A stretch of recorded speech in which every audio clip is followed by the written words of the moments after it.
Our next speaker and our final one before the beer break is Yetunde Rodriguez. She is an artist, a printmaker, a textile designer, and a multi-potentialite. She says that you should look that up.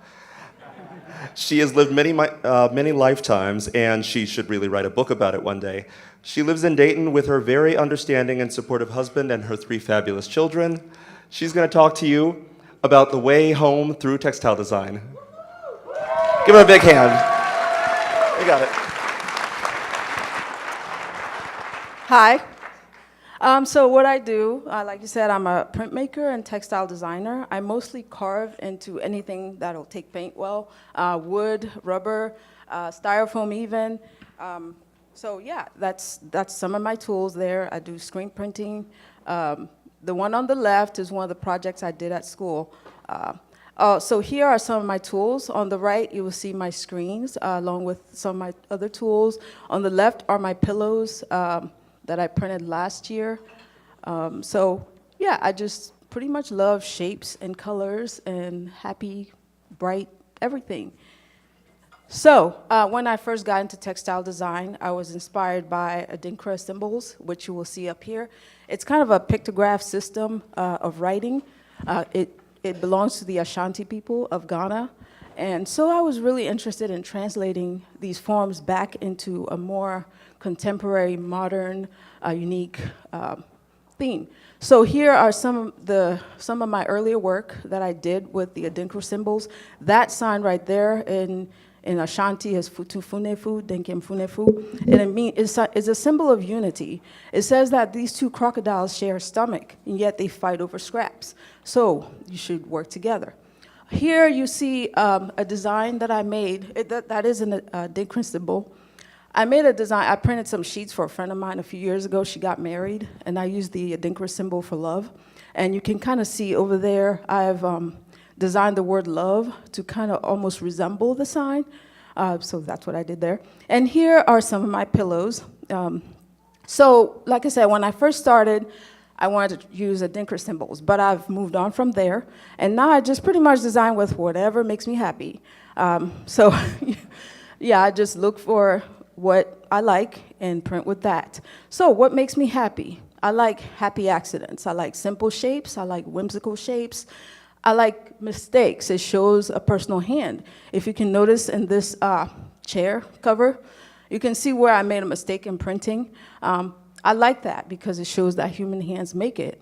And also I do occasionally print directly on fabric. Here are some of my fabrics that have been made into bags. On the left are hand printed, which I really love the hand prints, but sometimes you gotta have stuff to sell, like she said. So on the right, that was printed for me, and I have it made into these bags so that I can sell them. And here's some more of my work. On the left are scarves. Those are hand printed. Everything in this picture is hand printed by me. These were from this past summer's market season. So those are some very soft, beautiful scarves. And on the right are some of my pillows. I'm inspired by home design, home textiles. Here are some of my motifs. Even though I've moved on from Adinkra, a lot of my work is still heavily influenced by African culture. And you can see that they have a very strong ethnic bent to them. And there's a reason for this. So the one on the top right, those are masks. Okay, so let's take the way back machine on this. Like in the words of Sophia Petrillo, picture it, Nigeria, 1970 something. A textile designer is born. So, so here's me when I was little in Nigeria.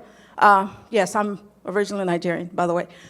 So fabric is very important to Nigerian culture, which I think is where it comes from. It's so important that this couple shown right here have had their wedding cake toppers made right down to the fabric of what they're wearing. So that's how serious it is.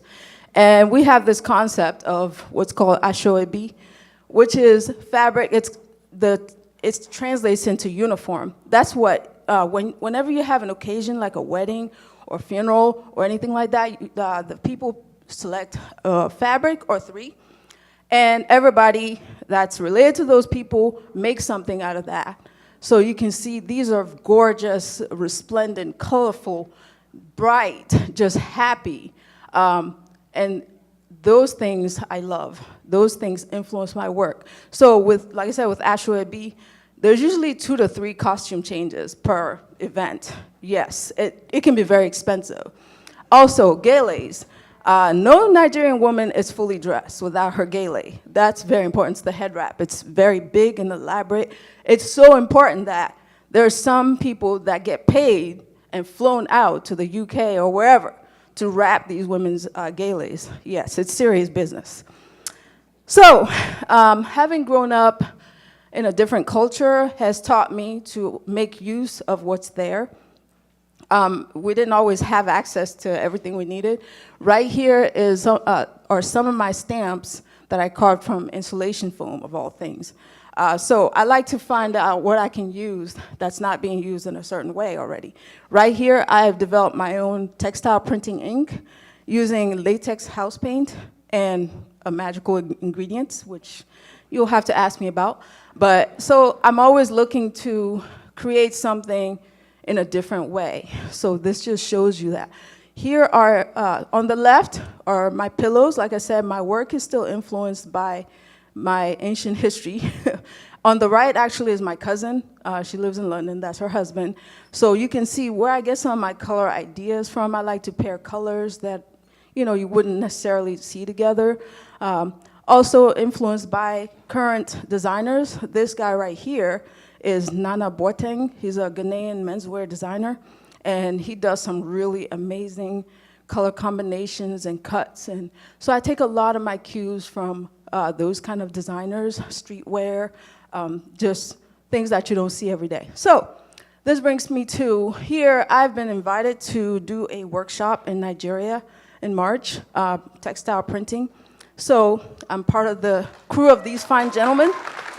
So this is, of course, self-funded. There's always a catch. But yeah, so and this is why with my textile design, I feel that this is a way back home. I've been gone from Nigeria for 31 years, and now I get a chance to go back and teach what I know. So it's a way back home. Thank you.